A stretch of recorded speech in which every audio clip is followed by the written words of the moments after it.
Hey everybody! Before we get back to We Are the Batman, we're breaking in early here with some last minute news. It's some cool stuff. It's some cool stuff regarding upcoming Batman Day on Saturday, September 16th. Uh, you looking forward to Batman Day, there, Matthew? A little bit. I haven't Well, cosplayed him in a while, so no one's going to yeah. ask me to come be Captain America for Batman Day. But I would if they asked. If they do, if somebody asks you to cosplay Captain America for Batman Day, they are setting you up for a terrible prank, and you should run as far away as you can. I have a shield. It'll be fine. Oh, I'm sure you do, but I feel like they might have more. That's like going to a Star Wars premiere dressed as Spock. You just don't do that. That's true. But yeah, Batman Day is approaching. We're gonna do something for Batman Day because we'll be dropping our episode the day before, so stay tuned for that. But this is something to do with that ahead of time, which is this is kind of a cool announcement where just theaters everywhere, theater chains across America are going to be doing a all-day event on Batman Day, screening the Dark Knight trilogy, Christopher Nolan's Dark Knight trilogy, starting at about 10 a.m. with Batman Begins, leading into the Dark Knight, and finishing with the Dark Knight Rises to close out the night. What a day that would be! That is a lot. That is a lot. That's a long day. Of a truly awesome trilogy. I'm not saying I wouldn't do it. I'm just saying it would. I don't need to do it, and I realize that's kind of blasphemous for the host of the Batman podcast. Like I've staked a lot on the name Batman. I'm also broke. So like I'm already paying for Max. They're on Max. I could stay home and watch them. I get, when I went and saw Jurassic Park on the 25th anniversary. They re-released it in theaters, and I didn't get to see that in theaters. My mom was too young. My mom wouldn't let me go see it when it first came out in theaters. So I never got to see it on the big screen. So getting to see Jurassic Park on the big screen was pretty cool, especially considering how good it looked for its time. I don't think it's been long enough for the Dark Knight trilogy. It's only been 11 years since Dark Knight Rises came out. So I don't know. I feel like maybe if it was if it was an anniversary, or if there was going to be some kind of fun extras going on, but if it's just the screening, Yeah, I think like I would see one. yeah. Like, hey, The Dark Knight is playing or Batman Begins is playing. Not to be in that vein, but like I have no interest in watching The Dark Knight Rises ever Yeah, again. like I like the Dark Knight Rises for what it is, but it's not the one I'm going to run out to a screening for in the theater necessarily. Yeah, and it's also like I don't have the time to watch all of them at the same time. Yeah. But no, I would do like an anniversary of one of the first two. I mean, it just depends. Like if it was like it sounds dumb. Like if you did like a drive-in night, because there's a drive-in near our house and they play two Yes. movies, I would go see Yes, Batman Begins and The Dark Knight. That I would be would. fun and different. Hon Honestly, I would do the trifecta if it was at a drive-in. Man, depending on what time of year, you'd be there till like 8 in Because the morning. I know, but it's because it's a drive-in, Yeah. man. Like I've seen triple features at drive-ins before. You are there very late, Yeah. but it's a cool experience. I think maybe they did it like on a weekend, like a Friday, Saturday, Sunday thing. Like because there's the thing is like, okay, cool, I go watch all three of these movies, but then that's my day gone. Yeah. And it's Batman Day. So, what about all the other fun Batman stuff there's probably gonna be to do? I'm sure there's going to be deals on comics and all kinds of other stuff. We'll talk about that closer to the day, but Yeah. um, I'd say if you haven't had the chance to see these in the movie theater, this is the perfect opportunity because it has been, yeah, I mean, nearly 20 years since Batman Begins came out.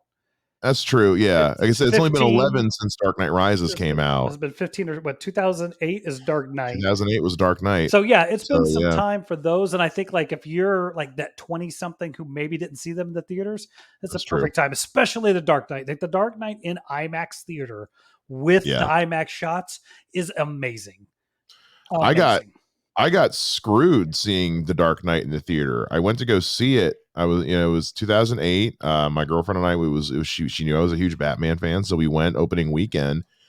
We were counting on them having 30 minutes of previews before the movie started, so we didn't super duper rush. Well, apparently, our theater decided they were just stacking screenings, so they weren't doing the big previews at the beginning. So the whole Joker bank heist thing at the beginning, Mm-hmm. I didn't see that. Oh man. I didn't see I literally remember walking into the theater as Alfred is descending in the elevator down into the bunker with Batman. Mm-hmm.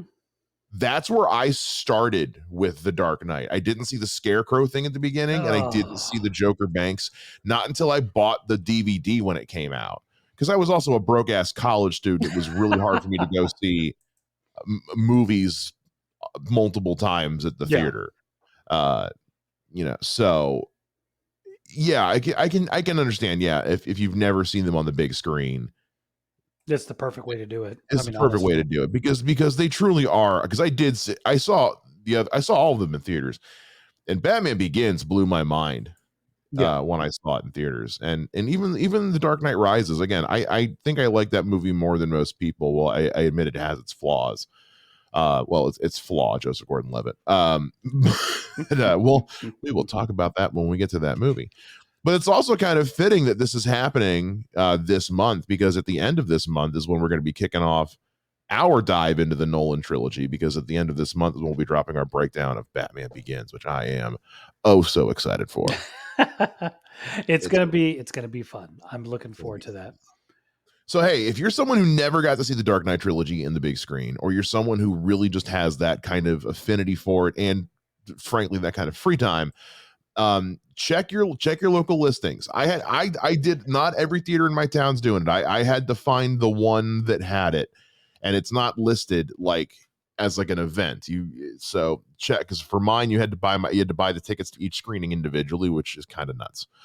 But look into it. If it's something you want to do, or please, by all means go do it. But so that's for you. It's kind of a weird melancholy news break-in, but it is what it is.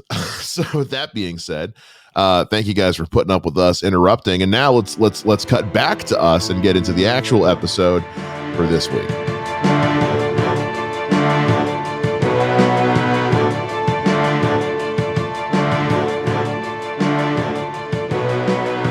Hey everybody, welcome back to We Are the Batman. My name's Mike. And this is Matthew. We're talking about Superman today. We are not talking about Batman, but I don't know. I feel like at some point in the future of this thing, we might be talking about Batman the way it's going.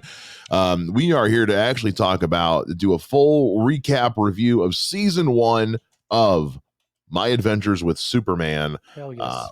It's been airing on Adult Swim and as well on Max. If you're wondering why we didn't do episodic reviews, Matt, you want to tell them why?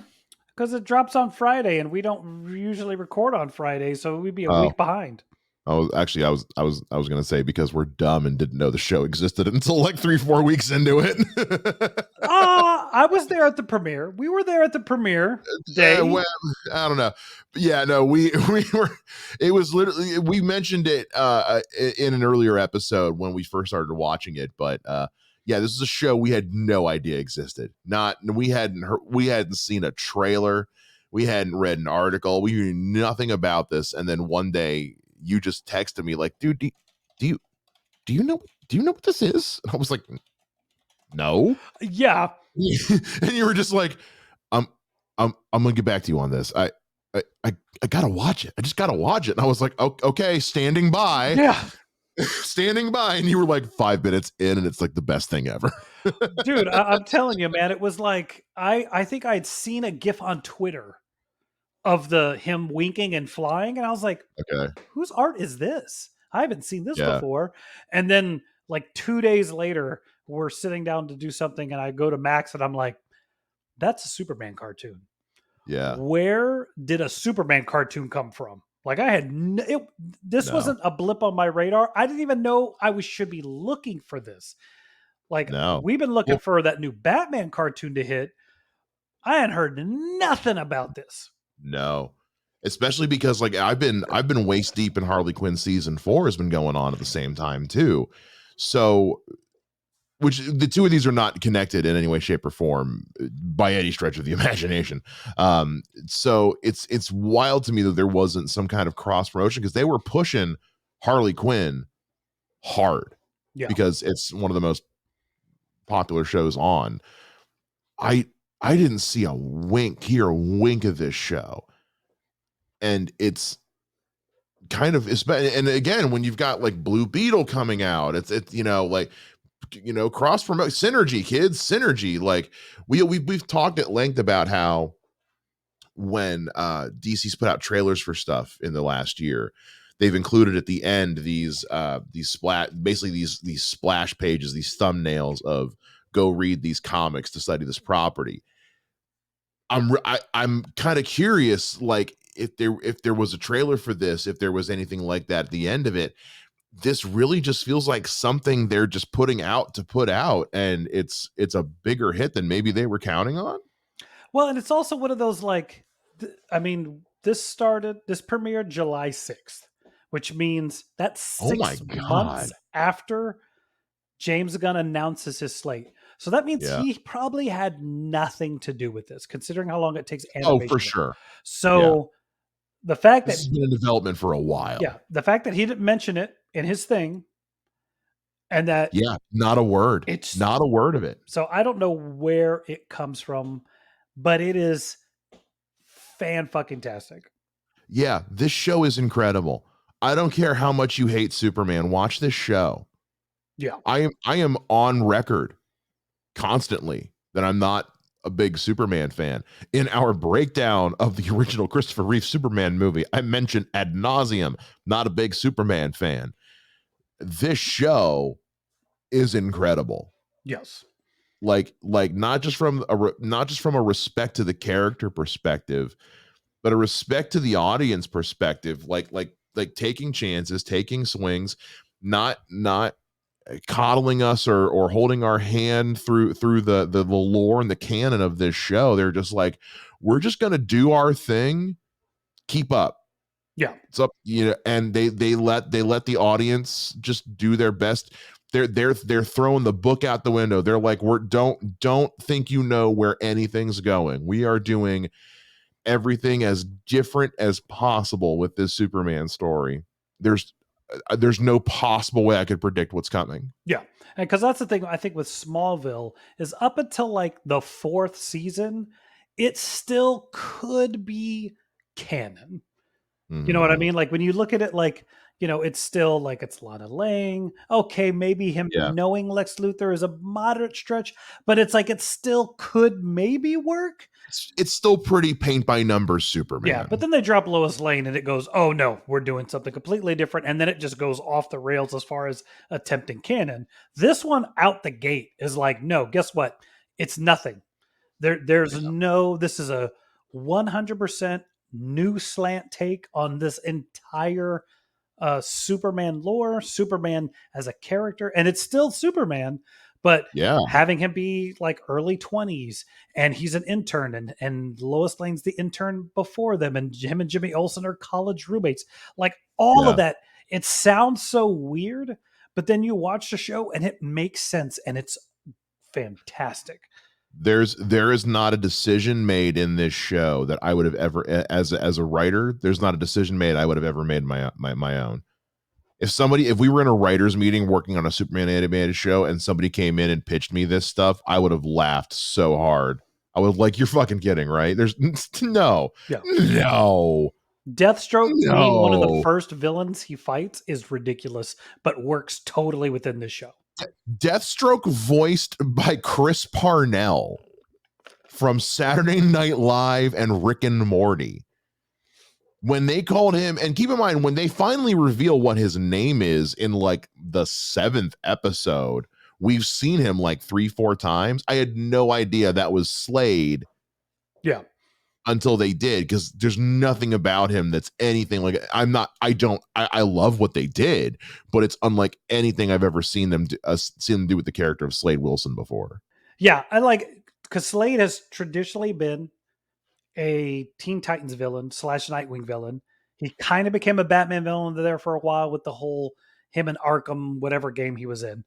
So to have him suddenly become like a second tier villain for Superman with augmented armor and swords, I'm like, wow, that actually makes total sense. Yeah. It's, we watch a lot of Batman properties, and Batman tends to be the one that they take these kinds of swings with these characters that they use to introduce the DC universe at large, is when they're coming through Gotham City or something like that. So it almost feels to me like they're taking what is a traditionally Batman approach to how they're handling Superman, because they're letting Superman be the through line for kind of DC at large. Because yeah, if you had told me we were going to do a season 1 of a Superman animated origin story, I'd be like, okay, cool. At what episode does Lex Luthor first show up? Yeah. Now they trick you with that in this show, and we'll get into that in a little bit. But if you had told me that the primary antagonist of season 1 was going to be Amanda Waller's General Sam Lane and Cadmus, along with Deathstroke and Suicide and Task Force S Suicide Squad, I'd have said, I thought you said this was a Superman show, not a Batman show. Yeah. And the fact that Task Force X is made up of no one that's ever been made up of before. Ever. It's all Superman villains. It's all Superman Task Force X. Oh man, what is that? The Intergang. It's the Intergang team members. It's Intergang, and it's Parasite. It's I'm like, that's so smart. That'd be like if they said, hey, we're doing like the Sinister Six, and it was like all Fantastic Four villains, Yeah. It's like, yeah, I'm not mad at it. It's different, but I'm not mad at it. So it's just, yeah, it's, again, there's not a single decision in this show that I would have ever made.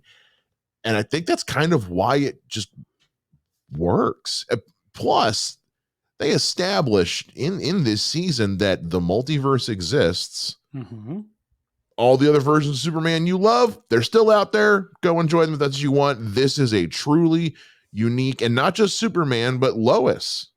It's the very unique version of Lois. And she has, when she realizes that, she has kind of an existential crisis about it. It's man, this show is so well written. It's nuts. Well, and this is that whole thing in my mind of like, when you're doing an animated thing, you don't have to so much worry about it's got to have the big numbers for the first weekend. So we have to make it a bombastic action film. We know we have 10 episodes. It's not a standard show like cartoons. They never pull a cartoon 3 episodes in. If they make a cartoon, all the episodes show, and that's whether they'll know halfway through the first season if they're doing a second one. And it's obvious on this one. They knew halfway through, no, we're okaying it. Do your thing. But I think that being able to take time, and I think I texted you, like the fact that after 2 20-minute episodes of a cartoon, they did more character development with Superman than the entirety of the DCFU is kind of sad and pathetic, but also shows that they're not locked into, like, it's a cartoon. You have to have some action, but it's not like every 2 seconds we're dealing with that.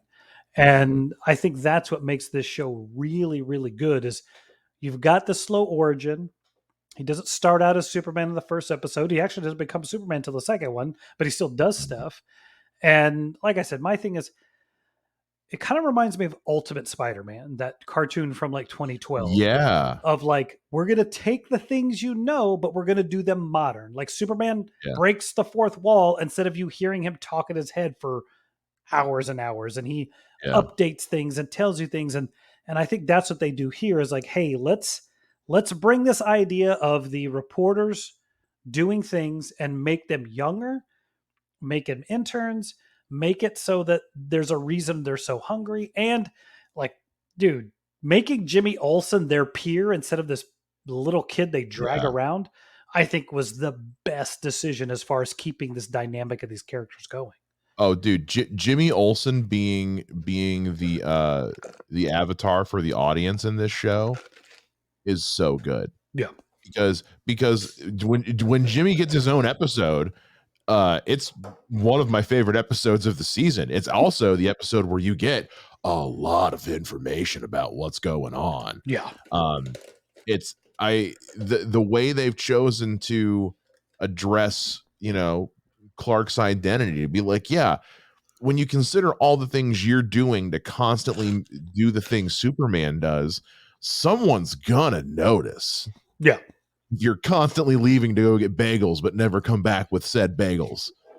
Or the fact that like you work with this person every single day, Yeah, and then you see them without their glass. Like, you work with investigative reporters. yeah.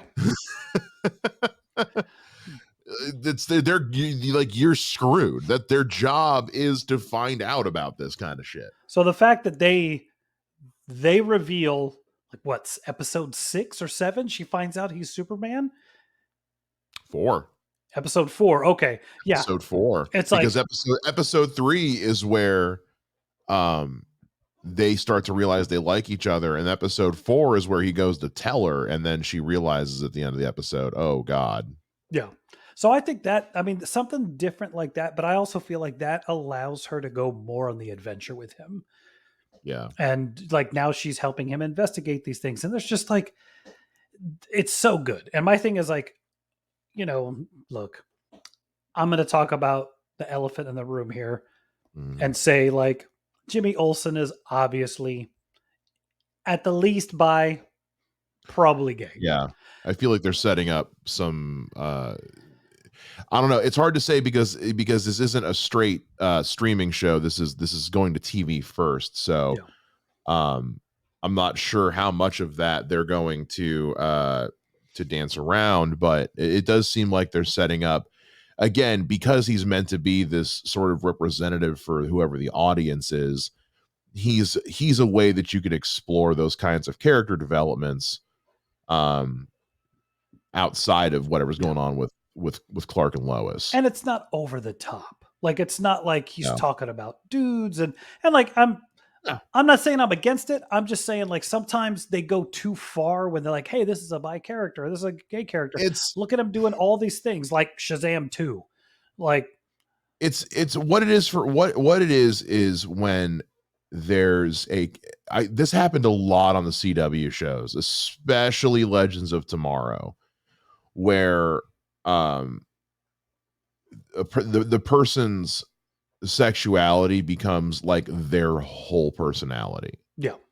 Like where the moment they introduced Black Canary as being bisexual on Arrow, when they moved her over to Legends of Tomorrow, every episode she was hooking up with like a woman on the show. And then because it's CW and CW is the horny network, everyone on the show was hooking up in every episode. It became less of a superhero show and more of like, is this the new Melrose Place? It's a weird thing. But yeah, like they're developing this character into an actual character. Yeah. Where it's there's something there, and I think that's going to be something where because of the way they use Jimmy Olsen in the show, is like I said, it's a great way to be able to explore those kinds of character developments and character traits, and just letting Superman and Lois be Superman and Lois. Yeah. So, and they do that across the board. Like even like Lois Lane is obviously Asian, but it's not like they're look at her being Asian. Yeah. I don't know how not to say that weird, but I think that's the thing. Well, no, what it is I feel like they modeled the character designs after the voice actors, because even Clark Kent looks like Jack Quaid if Jack Quaid had any semblance of muscle mass to his body. But like his facial features and all that, he looks like an animated version of Jack Quaid. Yeah. Alice Lee is an Asian actress, and it seems like they modeled the characters off of the voice actors, at least for our 3 main characters. because Carrie Walgren is the voice of Martha Kent, and Carrie Walgren is not as old as Martha Kent.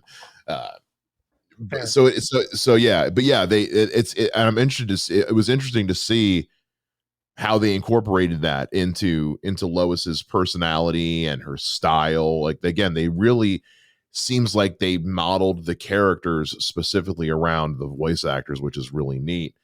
If you had told me after season 1 of The Boys that Jack Quaid was going to be one of the best Superman voice actors, Yeah. I'd have told you were insane.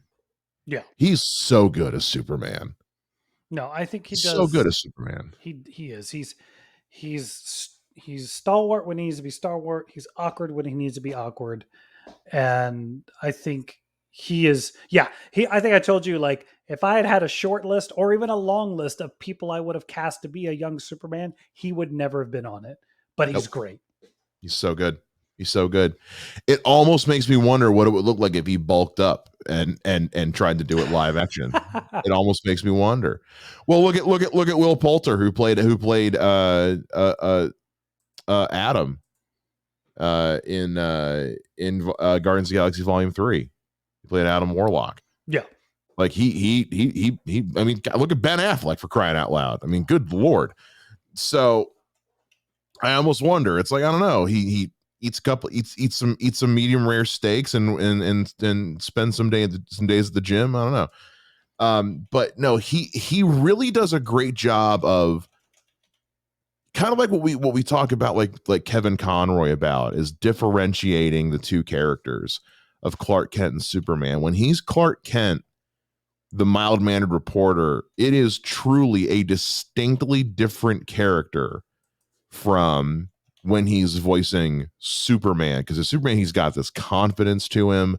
He's got this sort of there's a little extra oomph in his voice when he's talking. And what I love about it is, because of the relationship he has with Lois and Jimmy, is when he's with them just as Clark, they almost reduce him down back to being a mild-mannered Clark, because they see through the tough guy Superman armor. Yeah. That's just who he is. So we get a lot more so because when they find out who he is so early in the show, you think, oh great, now we're not going to get mild-mannered Clark ever again, because he's got no reason to put up the front. That's still a part of his personality, and so we still get plenty of opportunity with it, because that's where a lot of the humor comes from. Oh, yeah. A lot of that mild-manneredness is just in the fact that Clark Kent's like 25 and is kind of an idiot. Yeah, and I always like that, like, what's his name, that Jimmy Olsen, like, just has that weird random, what's it called, like, he already knows what's going on the moment Lois and Clark. Oh yeah, he's got that intuition of like, oh yeah, no, these two are into each other. Yeah. Which is I'm actually glad you brought that up, because I think this is the first time, and I don't know how long, I've bought Clark Kent and Lois Lane as a couple. Yes.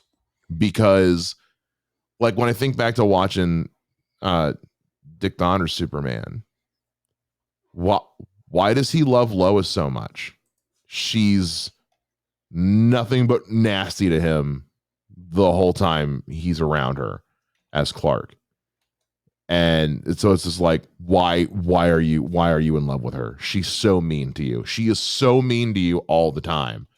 Now I know that it's the 70s and only mean to you because he likes you, but like, she's so mean to him constantly. And in so many other properties, comic books, TV shows alike, Lois Lane is just so nasty to Clark Kent all the time. Why is he so into her? In this show, they are on the same level. Yeah. They are both rookies. They are, and she tries to pull some of the classic Lois Lane BS, and he calls her out on it in like episode 3, and it's done. And I'm like, yes, good. That means that we're not going to spend the whole season with her just being shitty to him all the time. because then in the next episode is when she finds out who he is. And I'm like, yes, cut through the BS. Let's just get to when it's good. Because Superman is always more interesting when he's not tiptoeing around his secret identity all the time. Yes. Yeah. And I agree. And this is also one of the first times, in my opinion, of like, usually she eventually falls for Clark, but she's always into Superman. Yeah. So in this, she's into Clark. Like they're not even introduced. They run into each other at a store and they're already kind of into each other. And I think that is really cool. I really like that because I think that's the thing is like, you know, yeah, it's just, it's good storytelling. It makes sense. And like you said, like now that you've got the secret identity out of the way, she can really be in love with the whole person. Yeah. And it's now I will defend. I think Margot Kidder and Christopher Reeve just have outstanding chemistry. But at the same time, I do think you got that, like, there is a moment where you're like, I don't know, bro, you kind of fell in love with her pretty quick for her just kind of like, hey, I'm trying to pee. Don't come in the bathroom. she made fun of you for sending money to your mother, insulted the town you were from, and like blew you off in the boss's office. Like, why do you care about this person? Yeah. Bro, red flags. No, their relationship is because we get to the halfway point and it's like, all right, by the halfway point, the secret identity is out the window. Cool. That means the rest of the season can be dedicated to just solving crimes with the power of teamwork and friendship. And I love everything about that. Because the way they've developed these three characters of Jimmy, Lois, and Clark / Superman, it's weird to say this about animated characters, but they've got excellent chemistry. The way they're written, the chemistry they have written for them is very good. And you really root for these three to work together because, man, the three of them are really good at working together. Yes. And, you know, yeah, you're right. Like, it's hard to say animated characters have chemistry, but just in the voice acting and then the writing, and then like they do a really good job with the style of animation they've picked for this show to kind of show some of these emotions or show some of these, like, as much as some other cartoons, it annoys me when they do the weird anime like with the colors, but the fact that they do that on their cheeks every so often, and I'm like, okay, you know, this is on point. Like this just makes this relationship work because, you know, you're also correct in that, like, it's so much more fun when they're a team. Mm-hmm. When you can like get them as a group doing things, and you know, it's just awesome, dude. I don't know how else to say it's awesome without saying it's awesome. It's awesome. You it's guys really need to go awesome. watch it. You really need to go watch this show. Its choice of animation style is perplexing to me because it's very like it's a very American take on sort of a generic anime style, which is really not my thing, like by any stretch of the imagination. But I'm really actually I think it lends itself to the sort of outlandish creativity and liberties they're taking with these character designs and these storylines, kind of like how the animated show The Bat. It takes so long to talk about what I'm talking about when I say The Batman. The animated show from the early 2000s, The Batman, did. I see a lot. There was a lot of anime influence in that animation style and storytelling. The takes on the villains were all wildly different. The takes on the origins were all wildly. So I would not be surprised if there was some inspiration from how that show approached Batman to how this show is approaching Superman. Yeah, to me, what this really looks like is the Voltron show on Netflix. Okay, I haven't seen that. Okay, it really looks like that. That was a really good show. It kind of lost its momentum. That show, in my opinion, kind of falls victim to the same thing Smallville did, where it outlasted its concept.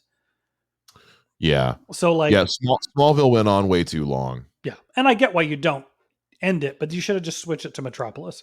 It was making money. Yeah, but Voltron, like, it's a similar style where you get like look, Superman looks like Superman. You didn't reinvent the wheel. You altered his suit a little, which I thought was kind of cool.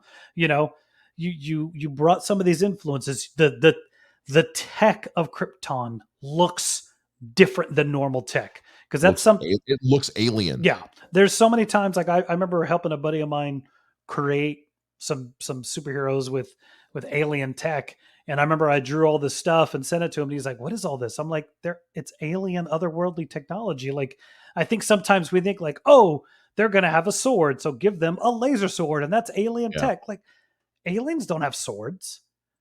Like, they would have something different, you know. Like, Yeah. thinking about weapons and things that are based around what we have seen or what is on this planet or how our technology has grown. I mean, Yeah. not to go too far off of the tangent, but you know how many aliens would probably stop by and are like, "Why are you doing everything based on oil?" Yeah. like, Oh like, yeah. We're a roadside attraction on the super highway that is outer space. People drive by and laugh at us. dude, truly, the fact that so much of our economy and industry is based on oil has kept us 80 Yeah. to 60 years behind in technology. But that's my own theory. That's My that's that's another podcast. Yeah, that's a different podcast called Matthew's Nuts. You are. Yeah. We've heard some Yeah. of your castings on Yeah. this show. You're Yeah. insane. The second episode is how phase 2 of the DCFU has 4 Justice League movies in it. Get the hell off my show. But no, my point is like you're saying is looking at like how Parasite looks because he's based on Kryptonian technology is Bro, completely what different. a swing. Man, Parasite is one of the most forgettable Superman villains, like period. Way to make him a threat. Yeah. You turned him into Ooh. Godzilla and I was on board with it. Well, and it's funny that they did Parasite in this because they did him in episode 3 or episode 2. I think it was episode 3. It was episode 3. Episode 3. It's funny because or no, I'm sorry, it's episode 4. Episode 4.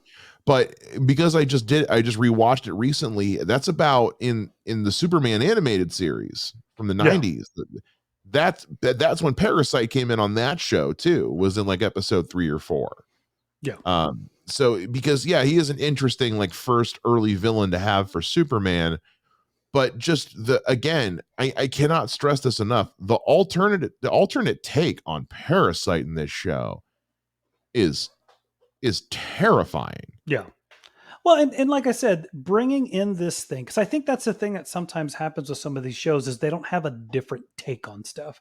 So bringing in that, like, Kryptonian tech is everywhere, and it's what's influenced a lot of these things. It kind of reminds me of that comic Justice League, the Nail. But anyway, my point more is like, yes, the alien tech looks like alien tech, and the thing that gets me that I think is so awesome is the fact that the first time he meets his dad, he can't understand anything he's saying because why would Kryptonians be speaking English? Exactly. They've really gone out of their way to make Krypton feel alien. That's the thing. It's like all of Krypton's tech feels so alien and intimidating. Like, yeah, everything that's Kryptonian looks like it's going to destroy whatever it's looking at. Yeah. Yeah, there's no, and that's why like I love in the final episode, like the Kryptonian AI is starting to learn the human language, to learn English. Yeah. Because it's been listening to him speak, and so like it's starting to understand. So I think in next season, I think there's going to be some lore dumpage happening when they can fully communicate with the computer in that ship. I could talk about this show for like another hour, dude. This show is so good. I can't wait for season 2. No, yeah, I'm on board with that. Yeah. I got 2 questions for you on this show. You ready? Hit me. Yeah. All right. Who do you think the first superhero is going to be that appears? And like, you first superhero? Yeah. Do you think something in next season will show up? Who do you think? I think it's either going to be Batman or Martian Manhunter. Yeah. Because they've already name dropped Gotham twice, and Vicky Vale made a cameo. So they've already established that Gotham exists. So I think Batman's a very possible choice, but I think Martian Manhunter would be an interesting one because I recently watched the Superman Man of Tomorrow Yeah. animated movie. I didn't realize I hadn't seen that one, and it's a different take on his origin that I really liked. And Martian Manhunter was a big part of that origin. And I remember thinking, that kind of actually makes sense, that if Martian Manhunter's been here that long, he would catch word of Superman and want to go like, yeah, no, that actually kind of tracks. So I think given the scope of villains that are of characters that they've already involved in this show, I think Martian Manhunter would be one that makes sense and would be more interesting and probably not as predictable. I think Batman's the safe choice. See, that's what I was gonna say. Is there's part of me that thinks, given the random villains they've thrown at him, I wouldn't Yeah. be surprised if it was like some hero that's not even on the Justice League. That's true. Like you like, what other cosmic heroes are out there? Like, Screw it. Throw Plastic Man at him. Let's watch that for 30 minutes. no, I would not be surprised. Don't tell me you wouldn't watch this world's version of Plastic Man. Oh, I would 100%. But I'm thinking at this point, I wouldn't be shocked if Orion's in the first episode of the second season. Screw it. Go for Like, it. Yeah, let's do it. That's how far out we are at this point. Well, keep in mind, in season 1, we've had all the guys in Intergang, we've had Parasite, and we've had Mr.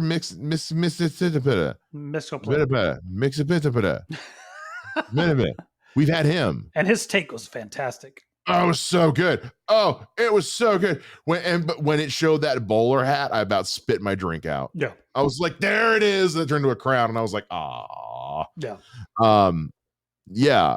So yeah, if the first, you're probably right. The first hero they introduce is probably going to be something super ancillary. Yeah. But I'll be interested to see. What's your second question? Is there anything you didn't like about the show? I have a thing, but I want to hear if you have it.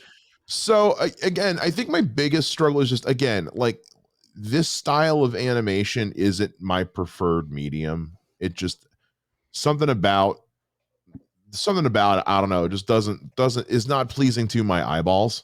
Okay. So at times I had to kind of like bring myself back to like, God, I hate this animation, but man, the storytelling is so good and so compelling. But that's more of a personal taste issue than like something I had a problem with. The thing, so in the Jimmy Olsen episode where he's kidnapped by the French gorilla and the French AI thingy, I don't know what was, I don't know. I feel like they could have done something different with those two characters. Like, I don't know, like was the gorilla supposed to be Grodd? Yeah, I know. I don't know. I couldn't tell. It's not credited as Grodd or as even an amalgam. So I don't know what was going on with that, but I'm like, with all the other, unless it's truly just the most obscure of DC characters that I have no knowledge of, I'm like, you couldn't have pulled something else like Easter eggy, because that's kind of been the show's thing. But I like that episode a lot because you get a lot of info in that episode. So I don't know why really, I'm struggling to think of anything in particular. What do you got? The thing that kind of like got me was like, I really liked his parents and the things that he was going through in the first 2 episodes. Mm-hmm. And they did disappear until the last one. Yeah. I really wanted like, it didn't have to be in every episode, but I really wanted to see that more, because there was a moment in that second episode that got me teared up when she's like, you don't have to go back here. Don't worry about it. You're our son. And I'm like, this, I know it's so Smallville because they even make his mom look like she does in Smallville. But I just kind of felt like those are there were some really great heartfelt moments for him in those first 2 episodes with them. And then they disappear for 9 episodes or 7 episodes and don't come back till the end. I will say I loved this take on Pa Kent. Especially in the final episode when he is just so concerned about his turkey. He comes out, Jimmy, I need you to keep a secret. Yeah. I'm having trouble getting the turkey up to temperature. Yeah. Amidst all this drama, and he goes, "Gang," and you figure when the fight's all over, he's gonna tell you he burned the turkey, and he comes back in, guys. I got some bad news. Yeah. That turkey still just did not come up the temperature. Clark, can you? Yeah. It was. You know what it was? It was the most dad Pa Kent has ever really been, because Pa Kent's usually kind of this fountain of wisdom. He's always been kind of this philosophical presence in Superman story. They kind of let Ma Kent be a little bit of that, which was neat.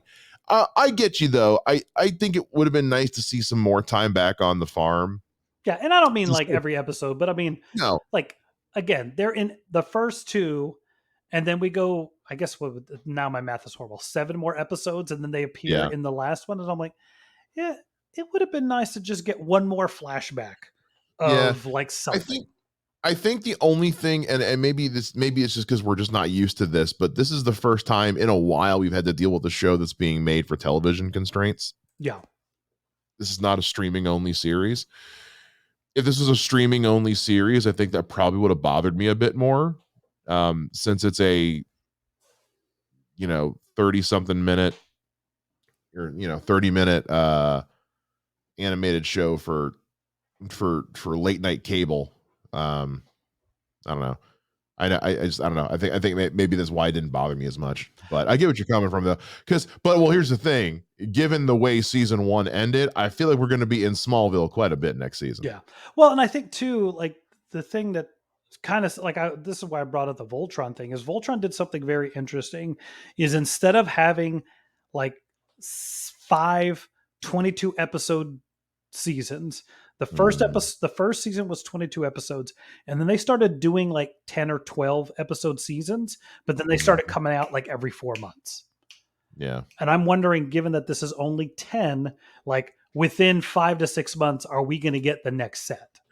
I don't know. It's hard to say because I can't find anything online about confirming if this is getting a season 2 or not. I hope so, because Lord knows they set up for a season 2. Oh yeah. But also, with the strike, I don't know. It's so hard to say right now. Strike doesn't affect animation. Not right now, but they've already. But it's slowed down a lot of things and a lot. So I don't know. It's hard to say. I feel like we would have heard something by now, considering how much this show this show took over. I mean, people have been raving about this show. It's got 100% on Rotten Tomatoes if anybody gives a shit. Something I just thought of real quick. And I know we've been talking about this ad nauseum, but this was really good. And we this is how we talk when we love things. This show did something I really liked that Smallville also did, that I thought Smallville did really well. Showing him struggle as he gains new powers. Yes. He does not have all his powers at once, and he struggles with them. I thought Smallville did a very good job of that, especially the Heat Vision one, although that episode was kind of horny, problematic. Horny. It was a horny episode. It was a weird episode. But it was different. But it was also one that really showed the struggle to control his powers sometimes. With this one, it was like, as he unlocked new abilities, it was like, he had a hard time. We had a hard time getting used to having heat vision, and as he got faster, things like that, being able to fly. The hearing thing is the one that always gets me. That is what that would be like, and him not being able to let it go. Like, no, I can hear people in trouble. I have to save them. Like, bro, you've got to chill a little bit. It's something that Daredevil brought up quite a few times on when it was on Netflix. It's like, when you can hear all of this, how do you tune it out? Especially when you're supposed to be Superman. Yeah, exactly. So, but no, I think this show is fantastic. If you have not given it a chance, or the animation style kind of pushes you off, go watch the first 2 episodes, and I promise you're going to be in. And I'm telling you right now, in episode 2, when Superman, spoiler alert, gets his costume for the first time, It is the greatest thing I've ever. It is the dumbest thing I've ever seen, and it is the greatest thing I've ever A seen. very anime transformation. It's one of those. I'm like, this. It was one of those. I remember texting you. I was like, I should hate this. I should hate this, but I love it. Mhm. It's one of those things where it's like because like YouTube reaction channels aren't doing a lot of videos right now because of the strikes. This is one of those. I can't wait for channels to start posting reactions to this show because I can't wait to see what some of them do when Superman gets his costume the first time in this show, because I had an evocative reaction. I squealed. I was like, ah! It was great. Yeah. No, it made me not laugh in a bad way, but just definitely like, oh my gosh, that's fantastic. It's the right amount of stupid. It's the Correct. right amount of stupid. Guys, this show rules. My Adventures of Superman. It's on Max right now. If you have Max, give it a watch. It's an easy binge. It's 10 episodes. They're like 30 minutes a piece. Blow through it. It's worth it. It's so worth it. It's so well written. It's so different. It's so unique. If you're someone like me and nothing about this on paper sounds like anything you'd be into, I promise you it made a believer out of me. I will be the first to admit when I am wrong in my assumptions, and man, this show made a believer out of me. This gives me hope for future incarnations of Superman because when people take Superman off the beaten path is when I like it the best. And so if I can get more of this in just like we've had a million different versions of Batman, I think it's about time we had a million different versions of Superman because this was interesting and it was very good. Yes. All the yes to every yes you said.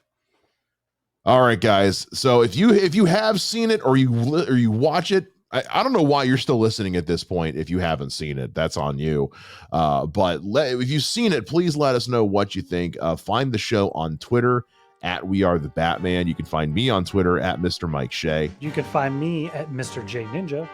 That is going to do it this week on We Are the Batman. We'll see you guys again next time. Same bat time, same bat podcast channel. Bye-bye.